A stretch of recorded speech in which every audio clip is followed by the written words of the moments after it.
ఈ నిధి సాధారణంగా రజోగుణాలకి మూల కారణమైనటువంటి అమ్మవార్ల యొక్క రూపాల్లో కొన్ని రూపాలు అడవుల్లో ఉంటాయి. ఆ అడవుల్లో ఉండేటటువంటి దేవతలను ఉపాసించే వారిని ఈ దేవత, ఈ నిధి చూస్తూ ఉంటుంది. ఆటవిక దేవతా స్వరూపం ఇది.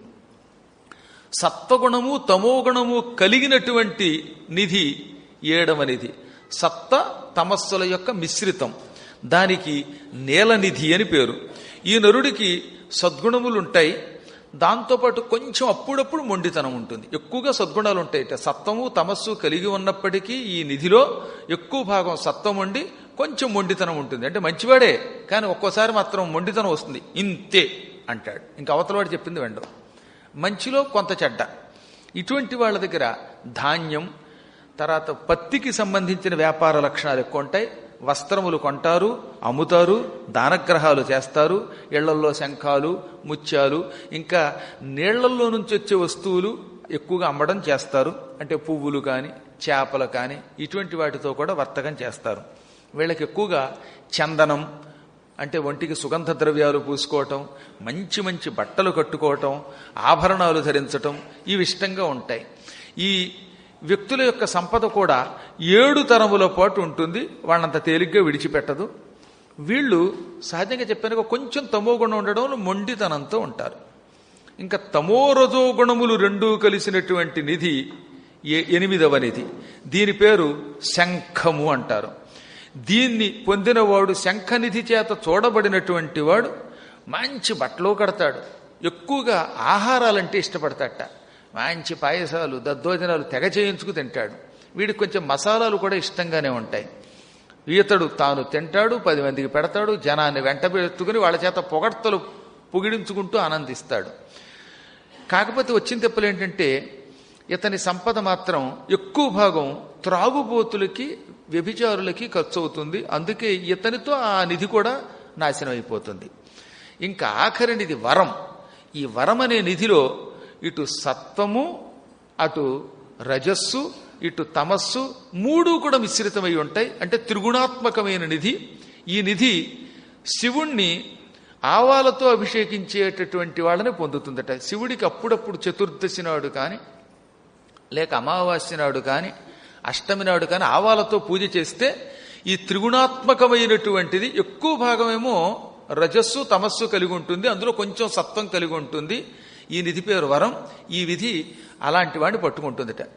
చెప్పానుగా, ఈ వరం అనే నిధి పట్టుకోవాలంటే శివుణ్ణి ఆవాలతో ప్రత్యేకంగా అభిషేకించాలి. అది కూడా అష్టమి, చతుర్దశి, నవమి, అమావాస్య, కొన్ని పర్వదినాల్లో ఈశ్వరుణ్ణి పూర్తిగా ఆవాలతో పూజిస్తే ఈ నిధి పట్టుకుంటుంది. ఈ నిధి పట్టుకుంటే మాత్రం పిల్లలు తల్లిదండ్రుల మాట వింటారు. ఈ నిధి సాధ్యమైనంత వరకు మంచి పనులకు ఉపయోగిస్తాడు. వాహనములు ఎక్కువగా ఉంటాయి వీడికి, వాహనాలు బాగా సమృద్ధిగా ఉంటాయి. ఈ నిధి కూడా 3 తరములు ఆ వంశముని పట్టుకుంటుంది. ఈ 9 నిధులు ఎవరినైనా చూడాలంటే సంపూర్ణంగా సత్వస్వరూపిణి అయిన అమ్మవారి యొక్క పూర్ణాంబ అంటే లలితా పరమేశ్వరి కటాక్షం ఉన్నవాడే, ఆదిపరాశక్తి అనుగ్రహం ఉంటే 9 నిధులు చూస్తాయి వాడిని. అందుకే పూర్వం మహారాజులు, యోగులు ఆదిపరాశక్తినే పూజించేవారు. ఆ అమ్మని పూజిస్తే అన్నీ వచ్చి పడతాయి. ఒక్కొక్క అమ్మని పూజించి ఒక్కొక్క నిధి పొందడం ఎందుకని ఆ తల్లిని పూజించేవారు. ఆ తల్లిని పూజించాలంటే దేవీ నవరాత్రులు ప్రత్యేకమైన కాలం. దేవీ నవరాత్రులలో 9 రోజులు అమ్మవారికి రోజు ఒక్కొక్క అలంకారం చేస్తూ ఆ తల్లిని శాస్త్రోక్త రీతితో పూజించి దుర్గా సప్తశతి వంటి దివ్య మంత్రములను పారాయణ చేయిస్తే, శ్రీ సూక్తం వంటి వేదమంత్రాలతో అమ్మని అర్చన చేస్తే, అపూర్వమైనటువంటి పంచామృతాలతో అభిషేకం చేస్తే, శ్రద్ధతో అర్చిస్తే ఆదిపరాశక్తి సంపూర్ణ అనుగ్రహం లభిస్తుంది. అది లభిస్తే మొత్తం నవనిధులు వస్తాయి. అదే నవరాత్రులు అంటే. ఆ నవరాత్రులు నవనిధులు ఇస్తాయి. ఇక నవనిధానములు వచ్చిన వాడికి పునర్జన్మ ఉండదట. ఆ తరములో, అతని తరంలో ఎవరికీ దారిద్ర్యం ఉండదు. 9 తరముల పాటు ఈ నిధి వస్తుంది. ఆ తరాల్లో మంచివాడు ఎవడన్నా మళ్లీ పుట్టి ఈ అమ్మవారి యొక్క సేవ కొనసాగిస్తే ఇక ఆ వంశానికి పతనం ఉండదట. వంశం ఎడతెరిపి లేకుండా యుగాంతం వరకు వెడుతుంది. మధ్యలో వంశాలు ఆగిపోతే కొంతమందికి పిల్లలు లేక ఇంకో కారణం చేతనో అకాల మరణం వల్ల. అలా వంశం నాశనం కాకుండా ఉండడానికి నవనిధులు చూడాలి. నవనిధులు చూడడం అంటే ఎక్కడ ఎవరెవరు చూశాయి నవనిధులు? స్వారోచ్యషమనువుని మొత్తం 9 నిధులు చూశాయట పద్మిని విద్య వల్ల. తామస మనువుని చూశాయట. మనువుల్ని గ్యారంటీగా చూస్తాయి. మనువులంటేనే నవనిధులు చూడబడినటువంటి వారు. లక్ష్మీదేవికి ఈ నవనిధులు ఒంటికి ధరించే ఆభరణాలు.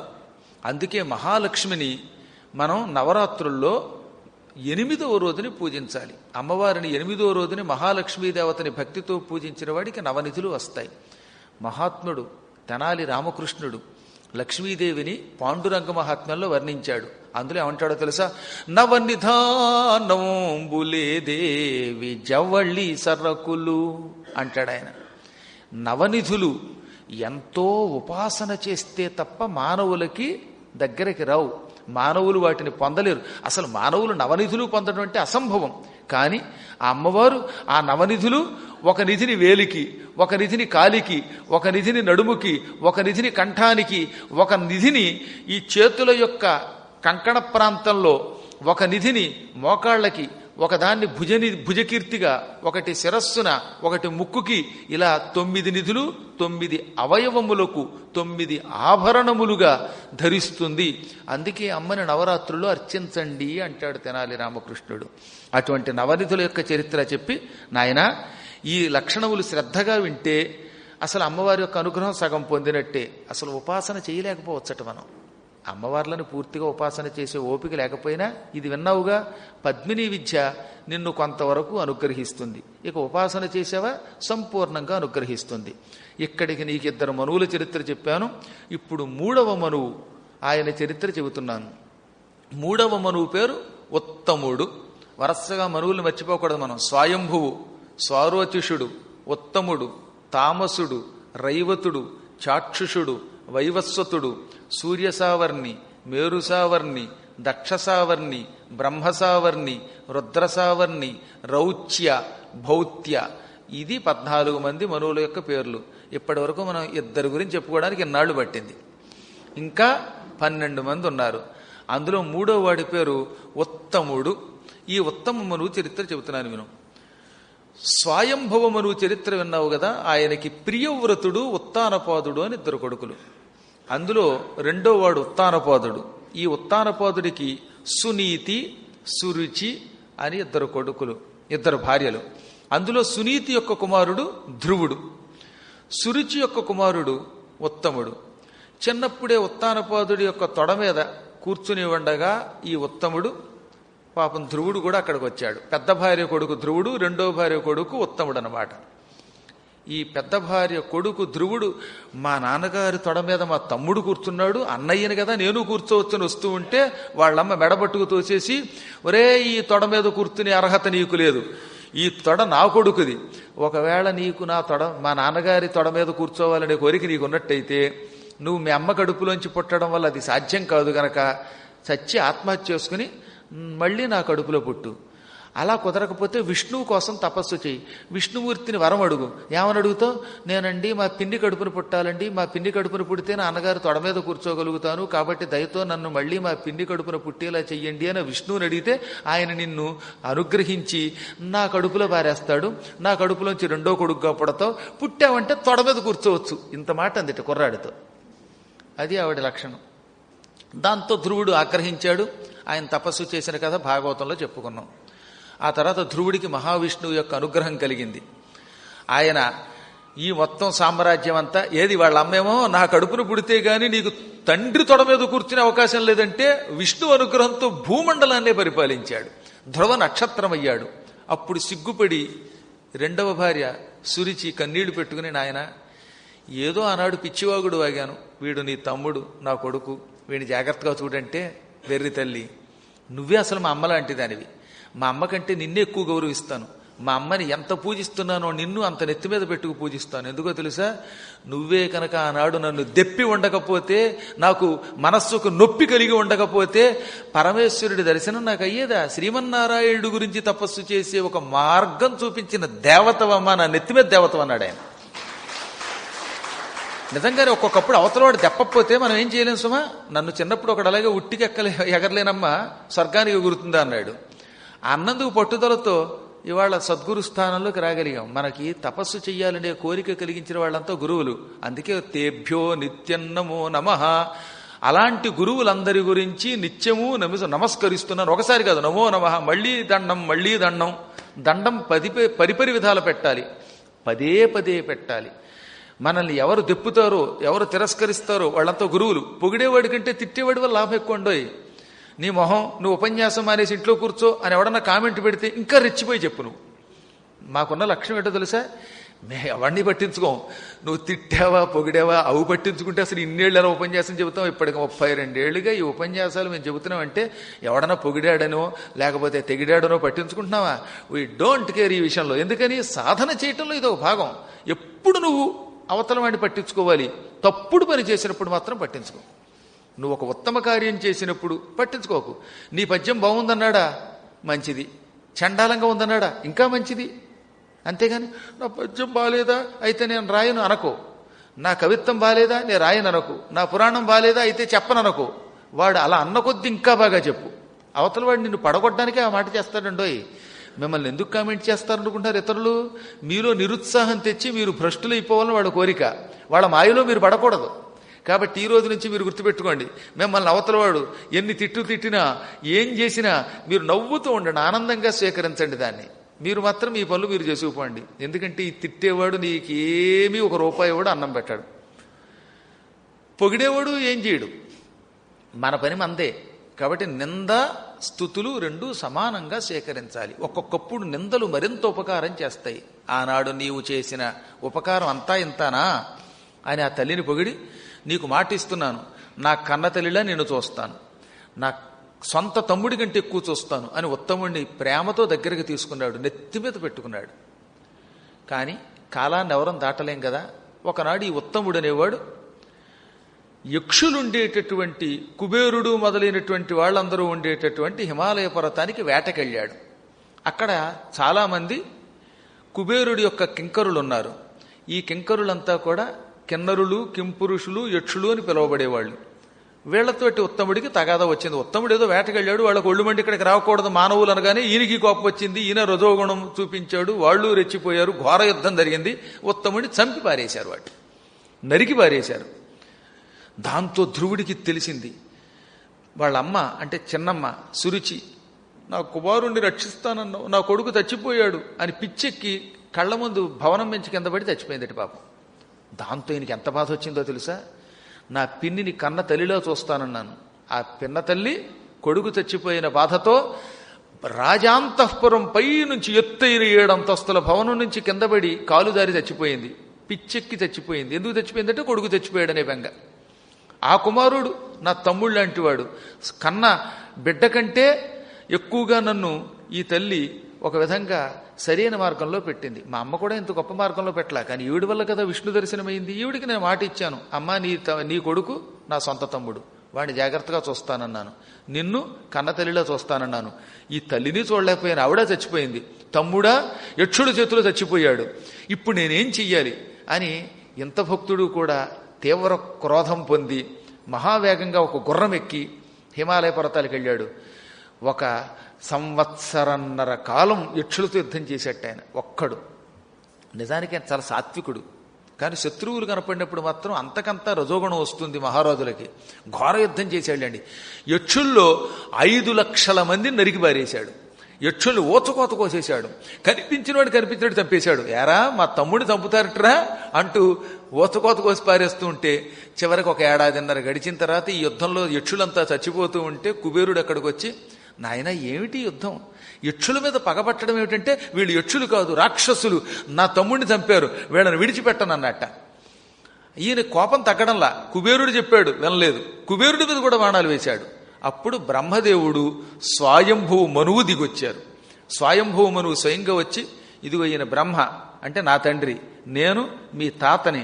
ఒరేయ్ మీ నాన్న నా కుమారుడిరా బాబు ఉత్తానపాదుడంటే, నేను ఈ తాతనరా అనగానే, తాతగారు మీ గురించి తెలియకపోవడం ఏమిటి, మీరు మహాత్ములు, మీకు నమస్కారం, మీరు తాత ఆయన ముత్తాత అని వాళ్ళిద్దరికీ నమస్కరిస్తే వాళ్ళిద్దరూ దీవించి, నువ్వు మహాత్ముడివి, చిన్నప్పుడే వాసుదేవ నామస్మరణమును నారదముని ద్వారా పొందినవాడివి, ఓం నమో భగవతే వాసుదేవాయ అనే మంత్రమును నారదుడు నీకు ఉపదేశిస్తే ఆ మంత్రస్వీకారం చేసి యమునా నదీ తీరంలో మధువనంలో తపస్సు చేసావు. ఆ మధువనమే ఇప్పుడు మధురంటే.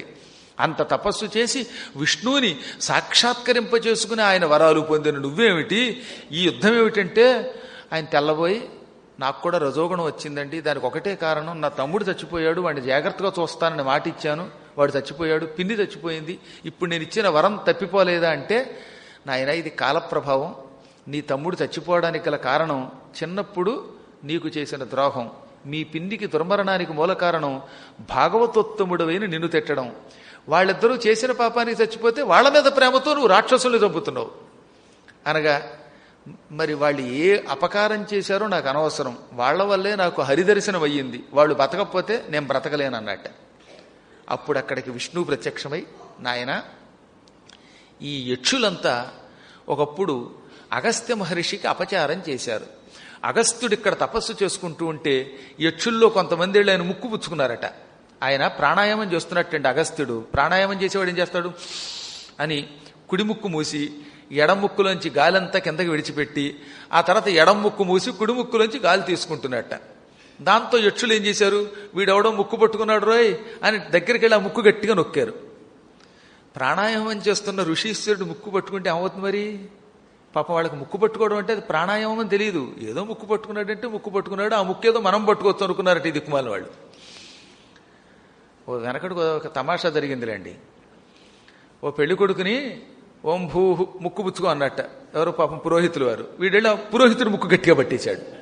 నీ ముక్కు పట్టుకుంటే పాపం నానాయాత్ర పడిపోయి వీడి చేత పెళ్లి తంతరం చేయిస్తున్న పెళ్లి తంతు జరిపిస్తున్నటువంటి పురోహితులు వారు ముక్కు పట్టుకున్నాడు. ఆయన కంగారు పడి వదులు వదులు అన్నట్ట. ఓహో వదులుగా ఉందని ఇంకా గట్టిగా నొక్కాడు ఆయన.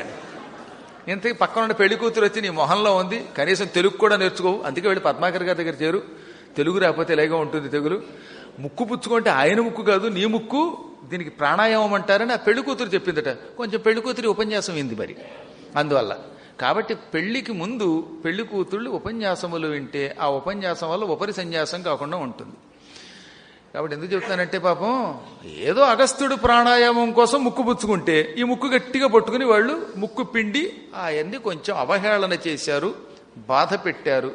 దాంతో ఆయన కోపం వచ్చింది. మీ అందరూ పరమ భాగవతోత్తముడైన ధ్రువుని చేతిలో దుర్మరణం పాలవ్వండి అని శపించాడు. దాంతో వాళ్ళంతా ఏడుస్తూ వచ్చి కుబేరుడి కాళ్ళు పట్టుకున్నారు. అనవసరంగా అగస్త్యుడికి కోపం తెప్పించాం, ఆయన శాపానికి గురయ్యాం, మేమంతా చచ్చిపోతామనగానే అప్పుడు మళ్ళీ కుబేరుడు వచ్చి మా వాళ్ళు మూర్ఖులండి, భాగవతోత్తములైన మీకు అపచారం చేశారు, ఆ శాపాన్ని ఉపసంహరించండి అనగానే ఉత్తముడనేటటువంటి కుమారుడితో వీళ్ళు యుద్ధం చేస్తారు, అతన్ని చంపుతారు. దానివల్ల ఉత్తముడి తల్లి సురుచి మరణిస్తుంది. అప్పుడు ధ్రువుడు ఆగ్రహించి వీళ్ళ మీద పడతాడు, వీళ్ళని చంపుతాడు. అప్పుడు విష్ణు వస్తాడు, చచ్చిపోయిన ఉత్తముణ్ణి ఆ సురుచిని ఈ యక్షుల్ని తిరిగి బతికిస్తాడు అని అగస్త్యుడు వరం ఇచ్చాడు. ఇదంతటికి మూల కారణం ఇంత గొడవకి ఆ అగస్త్య శాపం అని విష్ణువు స్వయంగా అక్కడ ప్రత్యక్షమై చచ్చిపోయిన సురుచిని చచ్చిన ఉత్తముణ్ణి బ్రతికించి ఈ మరణించిన యక్షులందరినీ పునర్జీవితులు చేసి ఇక మీదట ఎప్పుడూ కూడా మీలో మీరు తగాదా పడకండి, అందులో ముఖ్యంగా మహాత్ములైన యోగులకు అపచారం చెయ్యకండి, వారికి ఉపచారములే తప్ప అపచారములు చెయ్యరాదని హెచ్చరించి విష్ణు అదృశ్యుడైపోయాడు.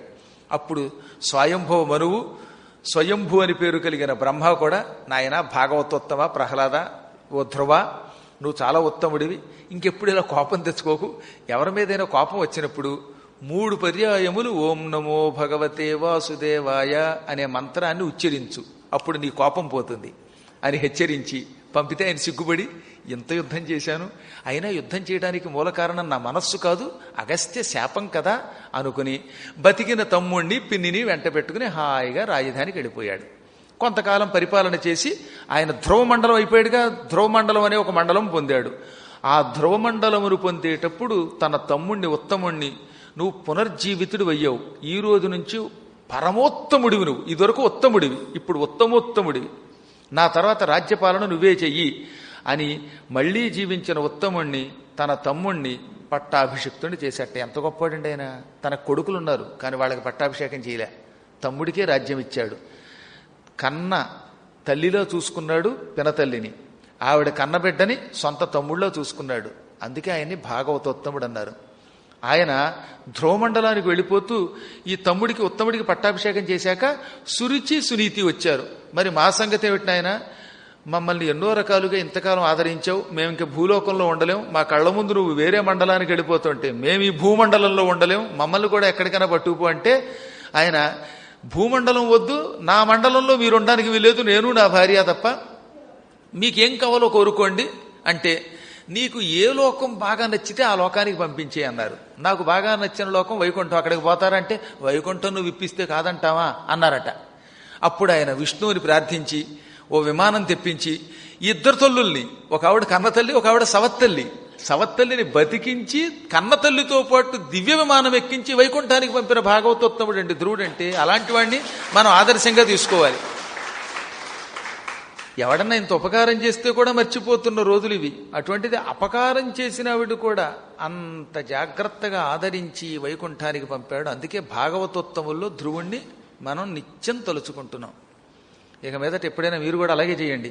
ఎప్పుడైనా విష్ణుమూర్తి వైకుంఠం నుంచి విమానం పంపితే, ఏమండే విమానం పంపిస్తే నేను ఒక్కండే కాదండి, నా పక్క కుర్చీలో కూర్చుని పురాణం విందండి ఆవిడ, నేను వచ్చినప్పుడు కుర్చీ ఇవ్వకుండా మోచేత్తో పొడిచిందండి, కాబట్టి ఆవిడని కూడా వైకుంఠానికి పట్టుకెడతానండి అనండి. అంతేగాని ఏమమ్మా నన్ను మోచేత్తో పొడుస్తావా, ఫ్రంట్ సీట్లో కూర్చోనివ్వలేదా, కింద కూర్చోమంటావా, గోడ కనబడుతుంటే తోసావా అని తెప్పకండి. అసలు గోడకి జారబడ్డానికి ఇష్టపడేటటువంటి వాళ్ళని తోసేసినప్పుడు వాళ్ళకి ప్రథమ స్థానం ఇవ్వాలట. ఎప్పుడైనా పురాణం వినేటప్పుడు మన దెప్పుతారు కదా కొందరు, అలాంటి వాళ్ళని బాగా ఆదరించి వాళ్ళకి వైకుంఠం ఇప్పిస్తే అప్పుడు విష్ణు మెచ్చుకుని ఓహో విరోధులను కూడా వైకుంఠానికి ఈవిడ పిలిపిస్తోంది కాబట్టి ఇంకెప్పుడు ఈవిడికి వైకుంఠం నుంచి పతనం లేకుండా చూస్తానంటాడు ఆయన. అది మనం గుర్తుపెట్టుకోవాల్సిందనమాట. ఈ రోజు నుంచి మీరు ఎప్పుడైనా సరే వెనక ఎవరన్నా వస్తే అనకండి, నిశ్శబ్దంగా ముందుకు జరగండి, వాళ్ళని ఆదరించండి. నేనైతే అలాగే ఆదరిస్తాను, ఎందుకంటే నేను కొంచెం ధ్రువుడు లాంటి వాడిని, మీరు కూడా ధ్రువుడిలాగా అవ్వండి. ఇప్పుడు ధ్రువుడు వెళ్ళిపోయాడు, ఉత్తముడు హాయిగా పరిపాలన చేసుకోవడం మొదలుపెట్టాడు.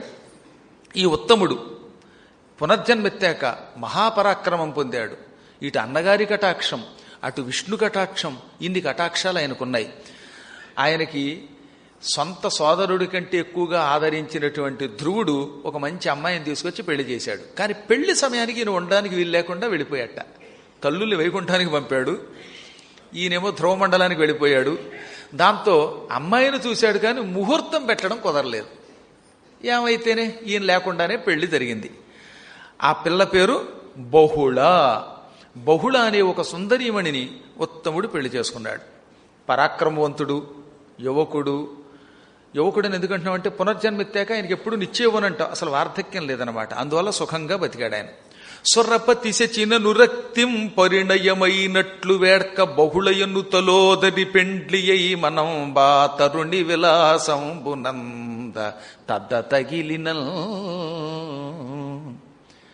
పూర్వం ఇంద్రుడు శచీదేవిని ప్రేమించి వివాహం చేసుకుని సుఖంగా గడిపినట్టే ఈతడు కూడా తన ప్రేమకి పాత్రురాలైన బహుళ అనే ఆవిడని చూశాడు. అంటే ఈయన మాత్రం ఆవిడని ప్రేమించాడు. ఆవిడ ప్రేమించిందో లేదో తెలియదు. ఆ బహుళని తెచ్చి పెళ్లి చేసుకున్నాడు. ఆమెతో కలిసి సింహాసనం మీద కూర్చున్నాడు, ప్రజల్ని పరిపాలించాడు. చంద్రుడికి రోహిణి అంటే బాగా ఇష్టం, ఇంద్రుడికి శచి అంటే బాగా ఇష్టం, ఈయనకి బహుళ అంటే బాగా ఇష్టం. కానీ మరి అదేం కర్మమో, ఏ ముహూర్తంలో పెళ్ళయిందో ఆవిడకి మాత్రం ఇతను చూస్తే ఒళ్ళు మండిపోయేదిట. ఈయన సుందరి అంటే అనేదిక. ఒక్కొక్కళ్ళంతే భార్యలు, భర్త గారు ఏమే అన్నట్టే వెంటనే అలా ఎత్తుతుంది చెయ్యి. అదొక పూర్వజన్మ కర్మయోగం. అందుకే భార్యాభర్తలను ఎప్పుడూ విడదీయకూడదు, తగాదా పెట్టకూడదు. ఎప్పుడైనా పూర్వజన్మలో భార్యాభర్తల మధ్య తగాదా పెడితే ఈ జన్మలో రోజు తగాదాలే. అదేమిటో కానీ తగాదాలు ఇంటి వరకు పరిమితం అయితే పర్వాలేదు, కానీ గురువుల దగ్గరకు వచ్చినప్పుడు కొంచెం అక్కడ చూపిస్తే మాత్రమే మాకు ప్రాణం గెదగెదలాడిపోతుంది. ఓ భార్యాభర్తలు దండం పెట్టడానికి వచ్చారు, ఆయనకేమో వినపడదు, ఈవిడేమో డొక్కలో పొడిచి పెట్టమంటే పెట్టమే దండం అంటుంది. నాకు దండం పెట్టించడానికి ఆయనకి దండమా? దండం దశగుణం భవేత్తని. దండం అంటే కర్ర. నాకు దండం పెట్టాలట, ఆయనకు దండం చూపించేది ఆవిడ. రామచంద్ర తాంబూలం ఇప్పించేదాకా కొట్టేది, తిట్టి తెగ తిట్టి తిట్టి తిట్టి ఆయన చేత నాకు సేవ చేయించింది. నేనేం చేయను, వెర్రిమొహం వేసుకు చూస్తున్నాను. నా పక్కన ఉంటారు, వీళ్ళకి ఎక్కువ అనరు. ఎంతమంది ఉంటారు వీళ్ళు ఏంటంటే గురువు గారు అక్కడ ఉంటే వాళ్ళు అక్కడ కిలోమీటర్ దూరంలో ఉంటారు. కాగితం ఇవాళ పట్టుకొస్తే ఆడ తర్వాత పెడతారు. అందువల్ల ఆవిడ తిడుతూ ఉంటే గురువుగారు ఎదురుకుంటే తిట్టద్దర్రా అని వీళ్ళైనా చెప్పొచ్చు కదా, కర్మ కాకపోతే. కాబట్టి చెప్పొచ్చేది ఏంటంటే, నమస్కారం చేయడానికి దంపతులు నా దగ్గరికి వచ్చినప్పుడు నా కంట్లో పడేలా మాత్రం తిట్టుకోకుండా ఇంకేమున్నావని బయట తిట్టుకోండి. అష్టోత్తర శతనామ పూజ మీ భర్త గారికి బయట చేయండి. లోపలికి వచ్చాక అష్టోత్తరం విడిచిపెట్టి శిష్టోత్తరం చెయ్యండి. నేను శిష్టుణ్ణి కాబట్టి కొంచెం దృష్టిలో పెట్టుకోవాలి. పూర్వకర్మలు ఎక్కడో ఉండి భార్యాభర్తలు ఇలా తగాదాలు పడుతూ ఉంటే మేము చూడలేకపోతున్నాం అనమాట. ఇదిగో ఈ కథ అంతా అదే గొడవ. ఈ బహుళ అంత ఉత్తముడనేవాడి భార్య భర్త గారు ఏమంటే అనేది, ఆయన అన్నం తినమంటే ఆవిడ అన్నం పట్టుకొచ్చి మొహం మీద కొట్టేది, ఆయన మజ్జిగిస్తే ఆ మొహం మీదే కొట్టేది, వేడి పాలు ఇస్తే ఆ మొహం మీదే కొట్టేది, వేడి చారు అంటే ఏడిచారు అని మొహం మీద పోసేది. ఈ విధంగా ఆ ఇద్దరికి కర్మయోగం ఏమిటో ఒక్కనాడు పడింది కాదు. ఇక్కడ చిత్రం ఏంటో తెలిసిన, ఇద్దరూ కొట్టుకోవడం కాదు, అక్కడ ఆయన మాత్రం ఆవిడ ఎప్పుడూ ప్రేమిస్తూనే ఉన్నాడు. బహుళ సుందరి అని ఎంతో ప్రేమగా ఆప్యాయంగా పిలుస్తూనే ఉండేవాడు. ఆవిడ మాత్రం విసుక్కుంటూనే ఉండేది. పొల్లతి చెవులకింపొత్తు తళుకొత్తు సరసోక్తులాడు తివిరి ప్రియములాచరించు కళల యందు ప్రీతి కడలు కొనంగా అమ్మగువ విభ్రమమున తగిలి ఇట్లు. ఆవిడ రూపం, ఆవిడ అవయవాలు, ఆవిడ ముక్కు, చెవులు, కళ్ళు ఇవన్నీ ఈయనకేమో రోజు రోజుకి ఆకర్షణ కలిగించేవి. ఆవిడ మాత్రం ఇతన్ని వికర్షణతో చూసింది. ఇటు ఆకర్షణ, ఇటు వికర్షణ. ఇటేమో ఆయన ప్రేమ చూపించడం, ఆవిడేమో చీ అండం.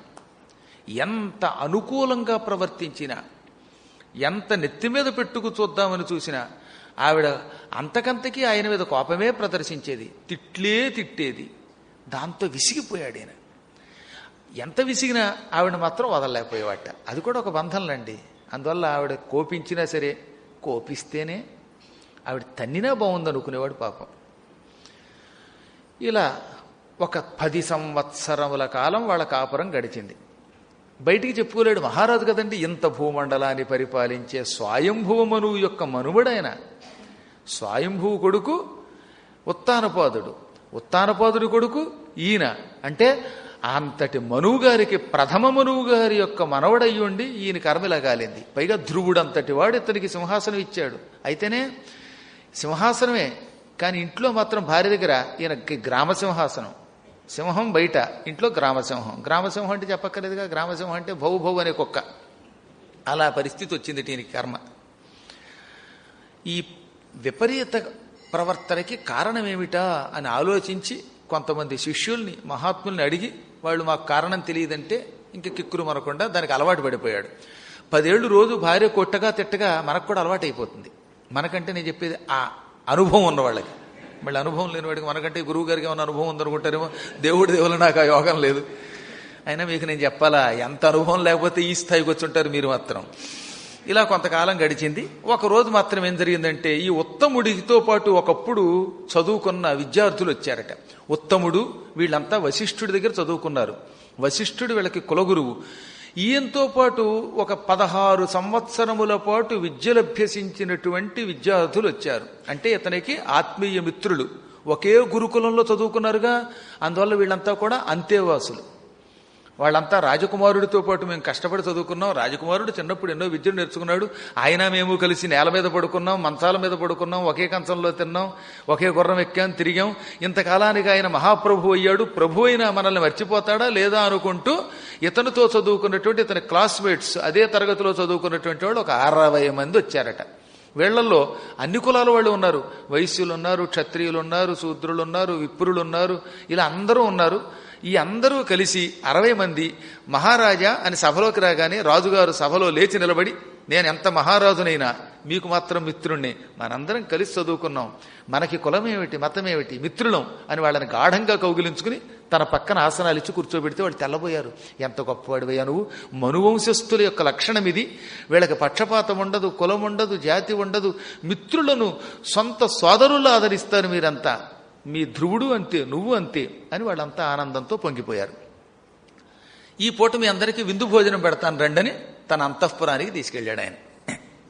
ఈ 60 మంది మిత్రుల్ని తీసుకుని అంతఃపురానికి వెళ్ళి, బహుళ నా మిత్రులు, చిన్ననాటి మిత్రులు వచ్చారు, వీరందరికీ వాళ్ళ నువ్వే విందు భోజనం పెట్టాలంటే అని మూతిలా తిప్పుకుని మాట్లాడలేదు. ఎందుకంటే మిత్రులు ఉన్నారు కదా. అలాగే అన్నట్టుగా తల ఊపింది. వంట వాళ్ళు రకరకాల పదార్థాలు తెచ్చారు. ఓ పెద్ద పీట వేశారట. ఈ పీట మీద ఒకే పీట మీద ఇంతమంది కూర్చోవచ్చు అనమాట. అంత పెద్ద పీట వేశారు, అందరూ కూర్చున్నారు. రాజుగారు అన్నాడు, నా ఎదురుగుండా నువ్వు కూడా కూర్చోవాయి మిత్రుల కోసం అన్నట్ట. అలాగే అంది మూతి తిప్పి కూర్చుంది. ఇప్పుడు ఈ వంట వాళ్ళు వచ్చి రకరకాల పదార్థాలు వడ్డించారు. మంచి మంచి డ్రింక్స్ కూడా పెట్టారు, పానీయాలు, ద్రాక్షారసం, కొబ్బరి నీళ్లు, అలాంటి రకరకాల ఫల ద్రవాలన్నీ పెట్టారు. ఈ ఫలద్రవాలు ఉపద్రవం తెచ్చిపెడతాయని వాళ్ళకేం తెలుసు. ఇలా ద్రవాలు పెట్టారు, పిండి వంటలు పెట్టారు, ఇంకా రకరకాలైనటువంటి మధురాలు, అమధురాలు, తిక్తాలు, కటువులు, చేదు, పులుపు, ఉప్పు, ఎన్ని పెట్టాలో అన్ని పెట్టారు. ఇవన్నీ అక్కడ పెట్టిన తర్వాత రాజకుమారుడు, ముందు మీరు భోజనం మొదలు పెట్టండి, మిత్రులు కదా, మీరు ఆపోసిన బట్టి అన్నాలు తినడం మొదలెట్టండి, మేం మెల్లిగా మొదలెడతాం దంపతులం అన్నట్ట. వాళ్ళేమన్నారు, అల్లా కుదరదు, నీ పెళ్లికి మేము రాలేకపోయాం, నువ్వు నీ భార్యకి ఒక గ్లాసుతో ద్రాక్ష రసం ఇవ్వాలి, ఆవిడ తాగాలి, ఆవిడ నీకు ఒక గ్లాసు తోటి ద్రాక్ష రసం తాగించాలి, మీ ఇద్దరు ఒకళ్ళ చేత ఒకళ్ళు రసం తాగించుకుంటే మీరు తాగితే రసం, మాకు పోతుంది నీరసం, కాబట్టి మీ ఇద్దరు ముందు తాగితే మేము అన్నం తింటామన్నారట. ఈయన ఎందుకు వచ్చింది గొడవని, ఒరే ఈనాళ్ళకి ఈ సరసాలు ఏమిట్రా, పెళ్ళయి ఏనాడయ్యింది, 10 ఏళ్ల తర్వాత వచ్చి పాత సరసాలన్నీ ఇప్పుడు చూపిస్తారు మీరు. ఏదో పెళ్లిలో అనుకో పేరు చెప్పండి పేరు చెప్పండి అని ఉడికిస్తారు. 10 ఏళ్ల తర్వాత వచ్చి కొత్త పెళ్లి కొడుకు పెళ్లి కూతుర్ల మమ్మల్ని కూర్చోబెట్టి